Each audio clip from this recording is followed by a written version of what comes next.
Hey guys, I'm Natalie, and I'm so glad that you have pulled up a seat at my table. Welcome back. Today, we are going to talk about a story that happened to me that I'm sure will probably relate to you as well. And I title this episode, When Life Crashes Your Party. How many times have we set our tables for parties, gotten things ready? Maybe in your business, you have put on a celebration for your clients, or you've put on a retreat for your top leaders, and something happens that crashes the party. Something happens that your plans don't go according to plan. That's life, right? But what do we do when that happens? I remember years ago, my husband and I, we lived in Arkansas. Our kids were in school. At this point, they were probably in middle school. And my husband and I were looking for a new job. As he was growing in ranks, he's a pilot. And as he was growing his career, he was looking for a different job that would afford him a promotion. So we looked everywhere, and we were looking for years with dead ends after dead ends after dead ends. And how many of you know that's really frustrating? When you are trying to pursue excellence in your career, excellence in your business, and excellence in your family, and all that you find is one closed door after another. It was exhausting, but we didn't give up. We're not quitters in our house. We just kept pursuing. And finally, we found what we thought was going to be the job of our dreams. So my husband comes home to me and says, I have been in contact with a company, and I think this is it. And we are going to have conversations and interviews. And through the course of several weeks, back and forth, him flying to meet them, he met with their board members and with the chief pilots, and it was a go. Everything was good. The relationships were so great. We thought this is going to be a perfect fit. So he comes home. We both agree this is the right thing. Now, remember, my kids were in middle school, and we had to take into account, do we uproot them from where they are today, and do we move them? I had created and sustained a ministry, and I would have to let that go and walk away. Is that the right thing for the right time? But we both agreed this was the right move. So we start making moves towards what we thought was going to be the right thing. We put our house on the market. We started telling our friends. And let me say this, we were not reckless in, we got a new job. We were very cautious. We did all of the right things. We waited until the right time. So my kids started telling their friends at school. I went to my ministry team, my core team that I had formed. I let them know. We started having going away parties. My kids' friends were all in the process of grieving because they had been to school together for years, and it was their very best friends. And I'll never forget, it was a Saturday morning at 8 a.m. It was the day that I was actually going to go to a going away party for being on staff at our church. The phone rings at 8 a.m. My husband and I were still in bed. And have you ever had things happen when you immediately know something's not good?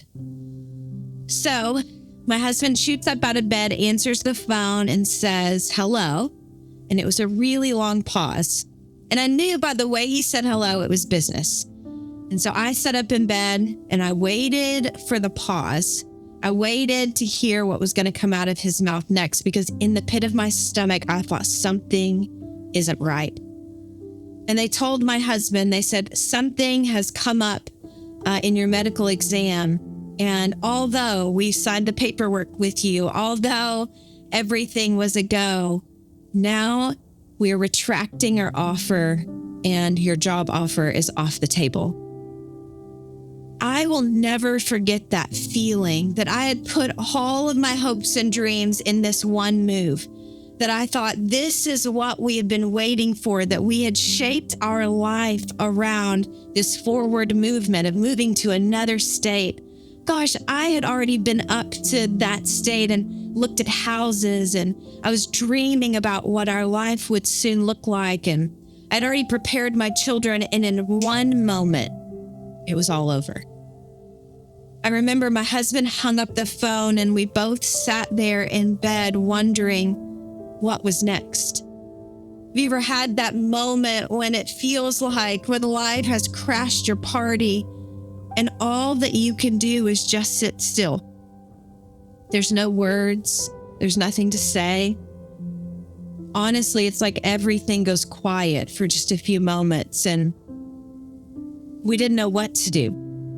And what was probably a few minutes that felt like forever, we began to pick up the pieces of our own emotions first. Of what in the world are we going to do next? What are we going to do, and how are we going to tell all of our friends and our family and the ministries that we had already handed over and jobs that we had already turned down and all of these things? What were we going to do now?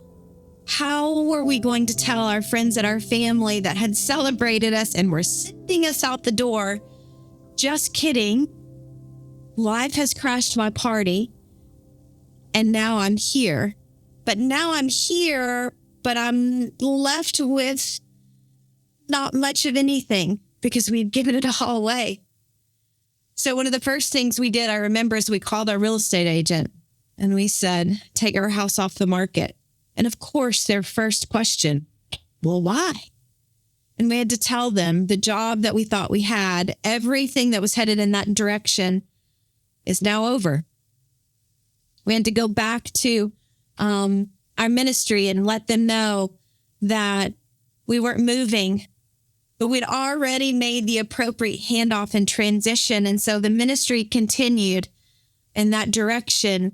And now I became an attendee and a supporter, but not the leader. My husband had to go back to his job and say, the job that I thought I was going to have, now I don't. Everything changed. I think the hardest part, though, with that transition and the fallout of that transition, honestly, was our children. To watch our children in that moment grieve something, it was kind of like they were in this sense of limbo. And I think as a parent, you have that feeling of like, I'm going to pull up my pants, cinch up my drawers, and we're moving forward and we're going to take the hill for my family. But to watch my kids actually respond in the way that my heart wanted to respond in that moment, I think it's the way that we all have felt before when life crashes our party. So my kids began to cry. They didn't understand. They didn't understand now what to do with their friends, with their family. We had already enrolled them in another school. Honestly, it was humiliating. We were so embarrassed. And I know that circumstances, it was what it was, but we were embarrassed. We felt small.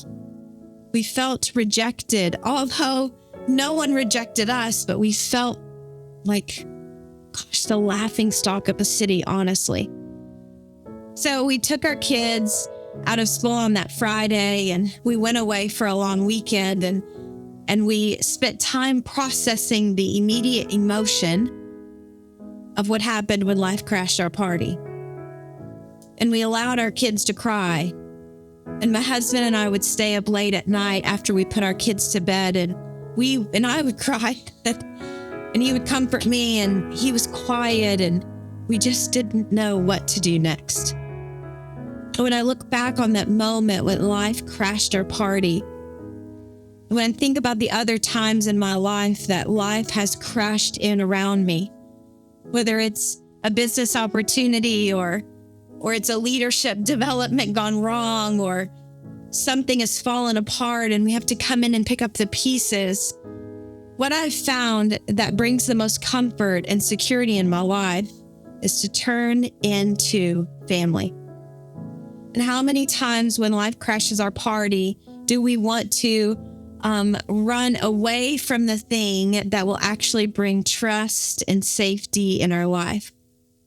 So what we did in that moment when we gathered our literal family close to us, we began to process together. You might not be married and you might not have kids. But what I've learned is that friends are the family that you choose. So just like we surrounded ourselves with family, we drew our family close. I encourage you, if life has crashed your party, to surround yourself with the friends that you choose. And this is what we did when we took our kids out of school that day and decided to get alone and process the pain that we were experiencing. We allowed one another to process their fear and to say exactly what we were fearful of. To be angry, to be sad, to feel the emotions that we were feeling.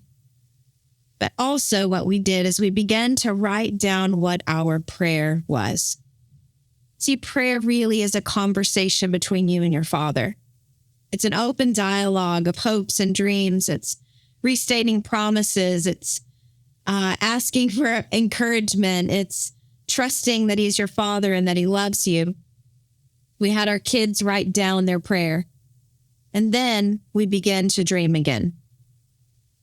When life crashed our party that day, on that Saturday, and as we processed through that week and with our family, and on that weekend, the following weekend with our kids, we decided that weekend that we would not stop dreaming.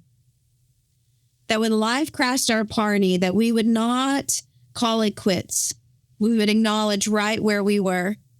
We would acknowledge the fear and insecurity. We would dream again. And I remember we have a notebook that I saved on that day that I actually have at my house with me.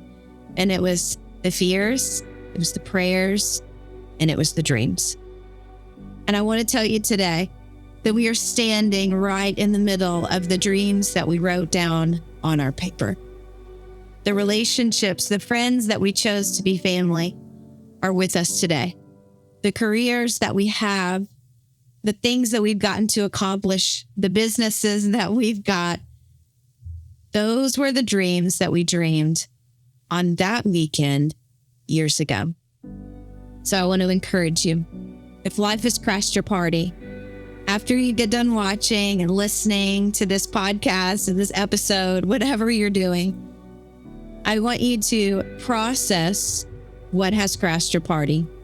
I want you to stop and take account into how you feel. Are you scared? Are you mad? Are you angry? Then I want you to pray. I want you to come before your Father and be open and vulnerable and have a conversation with Him. And I want you to dream again. Just because your party gets crashed does not mean you can't rebuild.